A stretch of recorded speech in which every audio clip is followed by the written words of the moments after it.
In this lecture, we will talk about genetics and evolutionary applications to human behavior.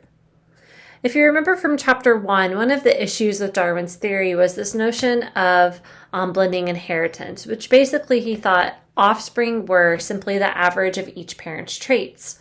The problem with this idea is that it leads to a reduction in variation of traits over time. So basically, in each family, the potential for variation would just tend to narrow quite dramatically with each generation, and so it would go for the entire population of every trait. Blending inheritance failed to explain how traits that seemingly disappeared for several generations often reasserted themselves down the line, unaltered. Blue eyes and blonde hair, for example, often could disappear from a family's lineage for several generations, only to have two blonde or brown-haired, brown-eyed parents give birth to a blonde, blue-eyed child. If blending inheritance were fact, this could not be possible. So Gregor Mendel was a monk, and he actually could explain these laws of inheritance. So remember from the last chapter that Darwin's natural selection was not fully embraced right away, and in part this was because there was poor understanding of genetics and the process of inheritance at the time of Darwin. So little did Darwin and his contemporaries know that an obscure monk living in what is now Slovakia had done experiments between 1856 and 1863 that showed how inheritance really worked. His name was Gregor Mendel. Mendel worked with garden pea plants, which were easy to work with since they had a number of traits with only two forms or variants, and they reproduced quickly. So for instance, he cultivated pea plants that produced peas that were either green or yellow and whose texture was either wrinkled or smooth. Eventually, he produced plants that bred true, meaning that a smooth green pea plant bred with a plant that also produced green smooth peas always yields green smooth peas, and yellow wrinkled peas bred with yellow wrinkled peas always result in yellow wrinkled peas. Then he started performing a number of different cross-breeding experiments. As shown in the image, Mendel crossed true breeding green peas with yellow peas. This is the F0 generation, the original founding population. The offspring from this breeding experiment, shown on the second line, is the F1 generation, and the offspring of the offspring are the F2 generation. Remember that when we discussed some of the problems with Darwinian natural selection, that Darwin and many others at the time recognized that blending inheritance would eliminate variation in the population. However, notice in Mendel's experiments that what happens in the F1 generation. If you cross a green pea with a yellow pea, one does not get a greenish-yellowish pea, but instead one gets yellow peas.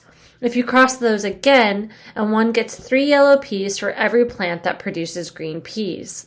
The variant of green peas appears to skip a generation and then reappear in a ratio of 1 to 3.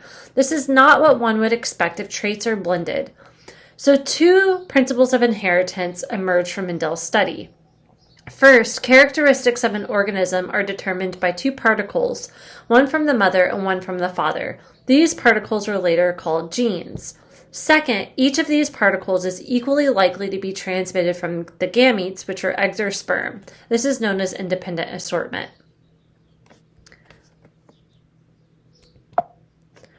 So although Mendel's experiments demonstrated how inheritance actually worked, the results were practically ignored for 40 years. So in the early 1900s, several researchers independently and unknowingly replicated Mendel's work using crossbreeding experiments with other organisms. Only after they were ready to publish their findings did they realize that this work had already been done by an obscure monk nearly half a century earlier.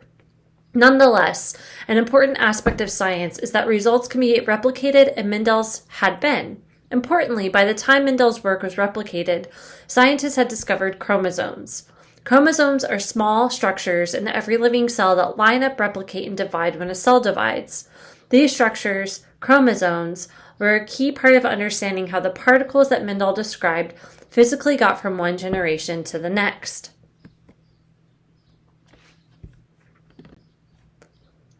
So how does all this fit with what we were saying about Gregor Mendel and his pea breeding experiments?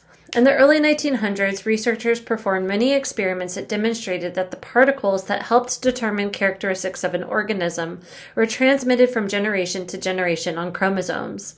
These particles are called genes.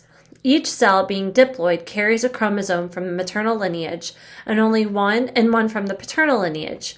But during meiosis, only one of the two homologous chromosomes is passed to the cells that would become the eggs and sperm, such that only one gene is inherited from each parent. For example, let's look at the following situation in which a pea plant that produces yellow peas is crossed with a plant that produces green peas. There is obviously a gene for color in pea plants, but it comes from two different forms, green or yellow. These two different versions are called alleles. We'll use the capital A for the yellow allele and the lowercase a for the green allele. When an individual has identical alleles, it's called homozygous. When it has two different alleles, it is called heterozygous.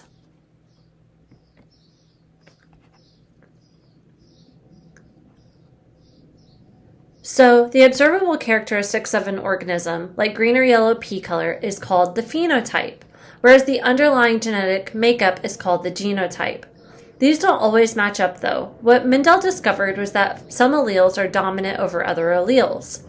For instance, the capital A allele is dominant over the little a allele because individuals with only one copy of the yellow allele A have the same phenotype yellow as individuals with two copies of the allele double A. If capital A is dominant and little a is recessive, then little a is recessive. It has no effect at all on the phenotype in the heterozygous individuals. It must be homozygous to be expressed. So basically, what this research shows is that offspring are somewhat a blend of their parents. However, this does not mean that blending inheritance is correct. In this image are two contrasting views, blending inheritance and Mendelian inheritance. Notice that when red and white parents are bred, the blending inheritance model would posit that the resulting offspring would be a blend into a pink individual, which is what would then persist in future generations.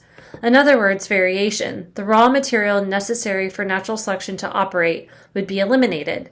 Red and white individuals would just become pink, nothing else. But Mendel showed that inheritance does not work this way. Instead, the offspring would produce pink, red, and white offspring in the second generation. Therefore, variation is maintained in the population because the genes themselves do not blend, though the phenotypic expression of these genes might. So, one final key concept is that natural selection operates on the phenotype, not the genotype. So, because the phenotypic expression could mean that there's different genetic combinations underlying it, that's why it's selecting on the phenotype. However, natural selection can change gene frequencies in a population over time. It just may not be readily observable. Anyway, that concludes the lecture for today. Let me know if you have any questions.